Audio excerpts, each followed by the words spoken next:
Hey guys, how's it going? I'm Sydney from PhoneDog.com and welcome to this week's episode of The Dog Pound, the show where I will be recapping all of the latest news from PhoneDog.com, mobile technology, new phones, rumors, all kinds of cool stuff.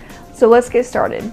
So first of all, the big news that you probably already know about, but just in case you don't, I'm going to recap it anyway, is the jury's final decision in the Apple versus Samsung trial. This was a big deal. Two giant tech companies, patent battles, Apple versus Samsung. There's a lot at stake here, and the jury, after only 2 days of deliberation, came to its decision.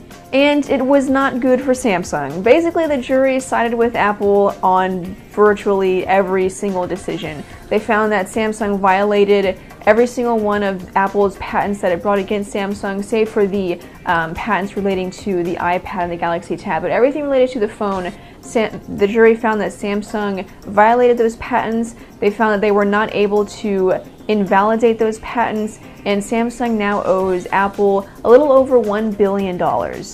Now, more than that, there's even some deeper implications here. The jury also found that Samsung willingly and knowingly violated these patents, so it knew that it was doing it, and it found that the Samsung parent company forced its US counterparts to also violate these patents. So that's kind of an even bigger deal than the fact that they violated them in the first place.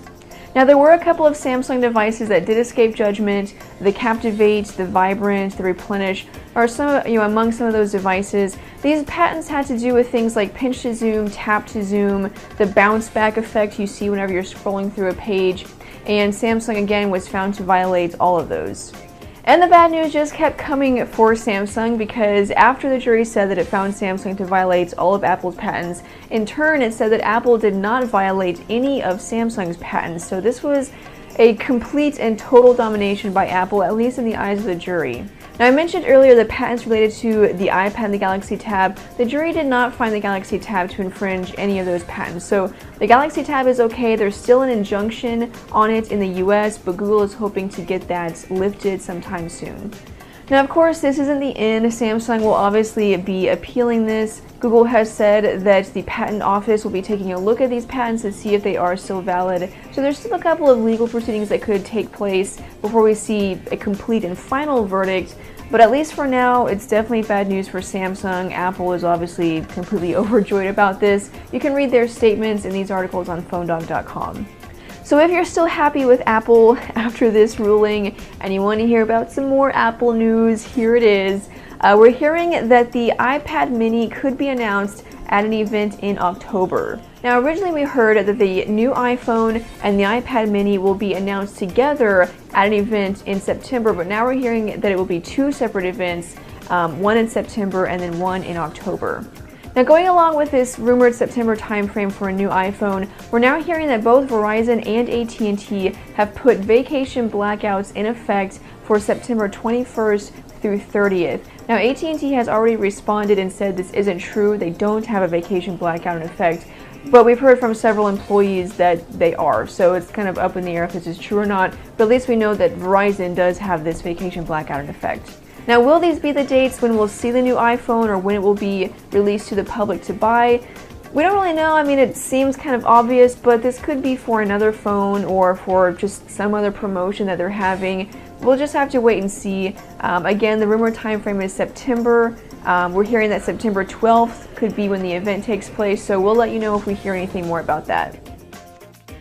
Now, one event that we do know about for sure is an event on September 5th with Microsoft and Nokia. Now, it's pretty obvious what we're going to see here, more than likely some new Lumia Windows phones, but we don't have a lot of details on those phones. But that changed last week whenever we heard about two phones, the Aero and the Fi. Now, the Fi is supposed to be a hero device for AT&T that will be the successor to the Lumia 800 and the Lumia 900. So it will be the flagship Lumia Windows Phone device, the awesome one that everyone wants. And then the Aero will be kind of more of a mid-range device, and that will be heading to T-Mobile.